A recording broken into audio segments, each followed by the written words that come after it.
आपली team India finally जिंकलेली आहे बांगलादेश विरुद्धच्या या पहिल्या टेस्ट मॅचमध्ये। चेन्नईचा स्टेडियम पूर्ण प्रेक्षकांनी गजबजून गेलेलं जेव्हा भारत आपला जिंकला।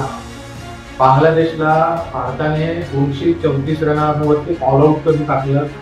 रविचंद्रन अश्विनने 6 विकेट घेतले, करिअरचा त्याचा बेस्ट परफॉर्मन्स होता। जडेजाने सुद्धा 3 विकेट घेतले आणि बुमराला 1 विकेट मिळाला।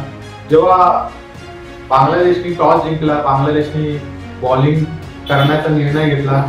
भारताने पहिल्या दिवशी चांगली बॅटिंग केली, रविचंद्र अश्विन आणि जडेजाची ती बॅटिंग। दुसऱ्या दिवशी टेस्ट मॅचला तब्बल 17 विकेट पडले, भारताचे काही विकेट आणि बांगलादेश ऑल आउट झाला होता दुसऱ्या दिवशी। आणि तिसऱ्या दिवशी शुभमन गिल आणि पंतनी दोघांचा जे शतक होतं ते एकदम जबरदस्त होतं। त्यांनी दोघांनी बांगलादेशला अक्षरशः धुवून टाकलं। 515 रनांचा टार्गेट देऊन बांगलादेशला बॅटिंग करण्याचा आमंत्रण दिलं आणि तिथून पुढे बांगलादेशचा डाऊनफॉल सुरू झाला। शॅन्तोनी आणि शाकिब-उल हसननी चौथ्या दिवशी थोडासा बांगलादेशचा डाव सावरायचा प्रयत्न केला।